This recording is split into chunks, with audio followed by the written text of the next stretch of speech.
Tous nos cœurs brûlent de cette espérance du retour de notre Sauveur. Différents faits divers nous interpellent et nous incitent à la réflexion. Ils annoncent un événement imminent et d'une grande importance. Mais comment l'analyser? En écoutant Jean-Claude qui, à la lumière de la Bible, t'accompagnera et te permettra d'être prête, d'être prêt pour le retour de Jésus. Note que les éditions spéciales sont disponibles sur YouTube. Quelle est la réponse 2? Le 2, c'est le chiffre. Je te salue fraternellement en Jésus-Christ, le Sauveur du monde. C'est Jean-Claude qui partage avec toi cette nouvelle série qui s'intitule « Découvrir la vérité ». Marco et Jean-Claude sommes très heureux encore de partager avec toi ce que Jésus a fait pour nous. Si nous sommes là aujourd'hui en ta compagnie, c'est parce que nous ne pouvons pas rester la bouche fermée devant les merveilles de l'Éternel. Nous voyons aujourd'hui un thème. Cette parole déplut. Mais juste avant, prions. Notre Père et notre Dieu, grande est notre joie de venir vers toi afin de recevoir une fois de plus la parole qui sauve. Cet esprit, toi qui conduis dans toute la vérité, merci de continuer ton œuvre. Fais-nous du bien comme toi seul peux le faire, au nom de Jésus et pour ta gloire éternelle. Amen. Cette parole déplut, de quelle parole s'agit-il? Rappelle-toi, nous avons vu précédemment dans Genèse 21, versets 8 à 10, ce qui suit. L'enfant grandit et fut sevré, et Abraham fit un grand festin le jour où Isaac fut sevré. Sarah vit rire le fils qu'Agar, l'Égyptienne, avait enfanté à Abraham. Et elle dit à Abraham, « Chasse cette servante et son fils, car le fils de cette servante n'héritera pas avec mon fils, avec Isaac. »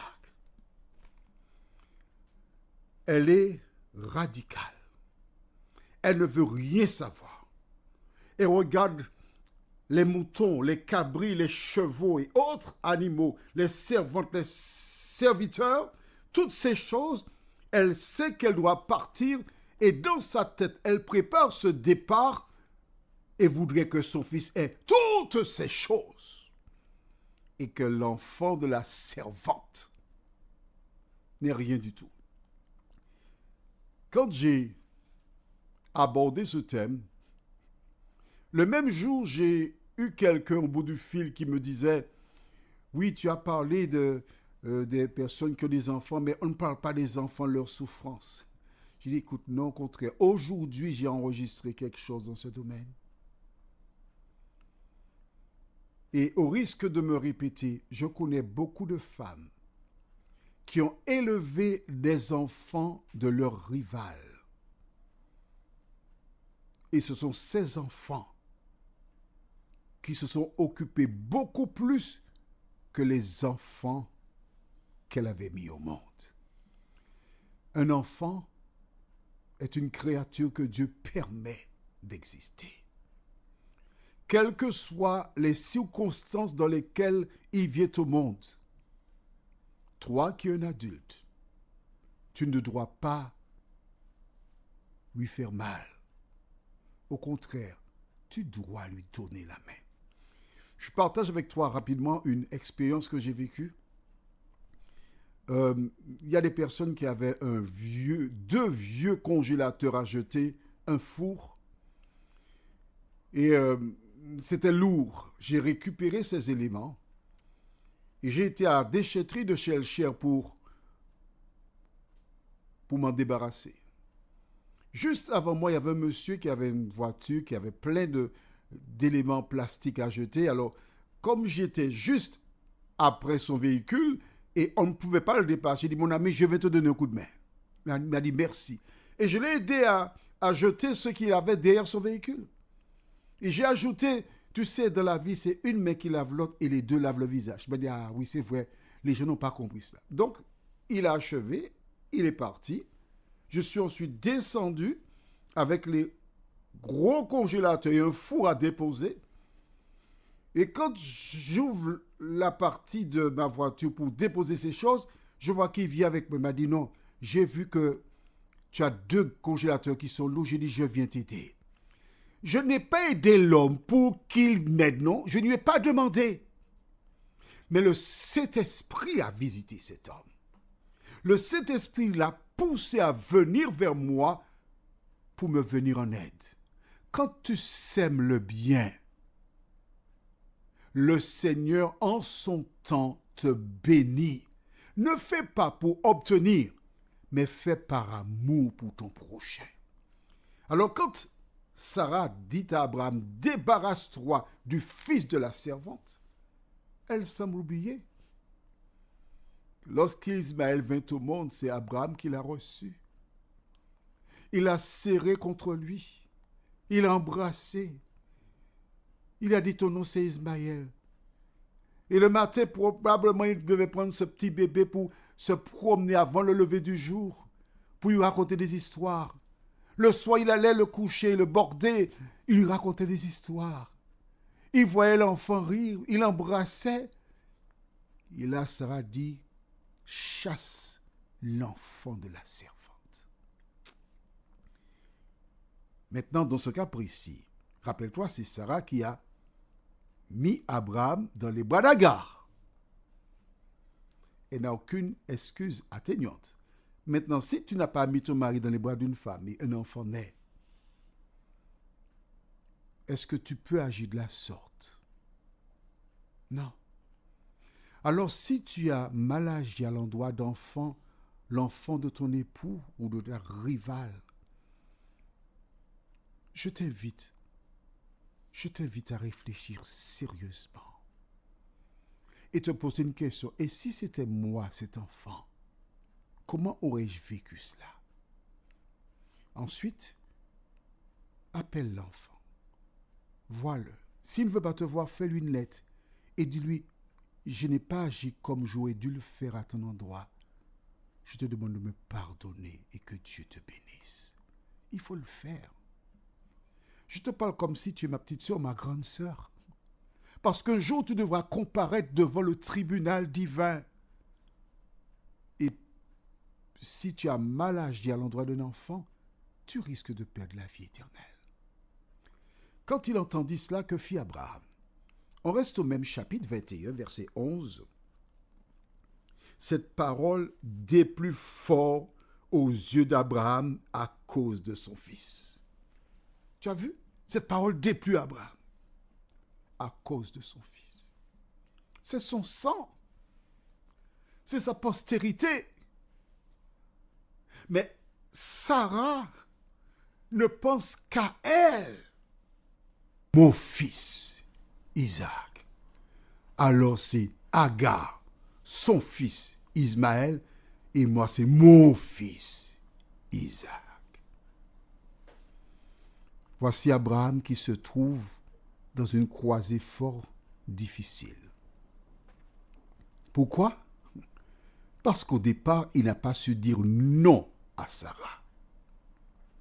Il existe des femmes qui cherchent à dominer des hommes, qui ont des idées, qui veulent s'imposer. Je te dis qu'on fait comme ça et tu dois faire comme cela. Puis il y a des hommes qui ne sont pas suffisamment forts pour dire non. Dieu a dit que de 3 jours un fils. Dieu n'est pas pour une relation illicite. Je n'irai pas vers Agar. il a été faible. Et maintenant, il supporte les conséquences. Toi qui m'écoutes, si tu aimes ton épouse et elle te propose de faire quelque chose qui soit contraire à la parole de Dieu, ne fais pas comme Abraham. Lève-toi pour lui dire, mon cœur, nous ne ferons pas ainsi pour telle et telle et telle raison. Mais avant de lui parler, tu dis, mon cœur, viens, nous allons prier. Et tu dis, Seigneur, maintenant nous allons échanger, mon épouse et moi. Que le Saint-Esprit soit celui qui nous dirige dans notre échange au nom de Jésus. Amen. Ensuite, tu lui dis, mon cœur, Dieu est le témoin invisible et l'auditeur de notre conversation. Alors, que proposes-tu? Et là, tu parles avec douceur, avec amour. Et quand elle te dit, ah oui, il faut chasser la servante, tout ce qu'il y a à dire, mon amour, imagine que c'était toi, Agar, avec Isaac. Comment vivrais-tu cela? Parce qu'Agar, elle n'a rien demandé. C'est toi qui as été vers elle. Tu imagines que je renvoie Agar avec Ismaël et qu'une bonne récupère ces deux-là et qu'Ismaël devienne un esclave maltraité. Comment pourrais-je dormir la nuit? Je me poserai toute espèce de questions. Alors chérie, si tu m'aimes, ne me demande pas cela, s'il te plaît. Et en échangeant, en recherchant l'aide du Saint-Esprit, il te conduira dans l'échange afin que tu prennes une décision qui donnera gloire à Dieu. Mais nous avons vu dans le texte cette parole des plus forts aux yeux d'Abraham à cause de son fils. Il ne s'inquiète même pas pour Agar. Agar, c'était simplement la factrice, on dira. Elle est venue délivrer un courrier. Maintenant, le courrier, c'est mon fils Ismaël. Je ne peux pas faire ça. Mais moi, je te dis, si tu as eu un enfant avec une femme, si tu aimes l'enfant, tu es obligé de veiller au bien-être de la maman de l'enfant aussi. Parce que lorsque l'enfant voit sa maman malheureuse, cela affecte son tempérament. Je ne te dis pas il faut aimer la maman pour la connaître, mais subvenir à ses besoins. Prions. Seigneur, merci pour la parole. Parce qu'elle apporte à chacun des réponses à différentes questions qui, jusqu'à présent, somnolaient dans le cerveau des hommes. Car toute personne qui a rencontré Jésus, toute personne qui aspire à le voir un jour face à face et d'hériter la vie éternelle, a le devoir d'agir comme Jésus en tout temps et en toutes circonstances.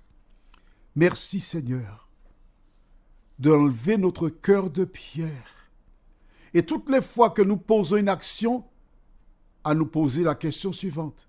Que ferait Jésus à ma place? Merci pour cette grâce. Au nom de Jésus, pour ta gloire éternelle. Amen.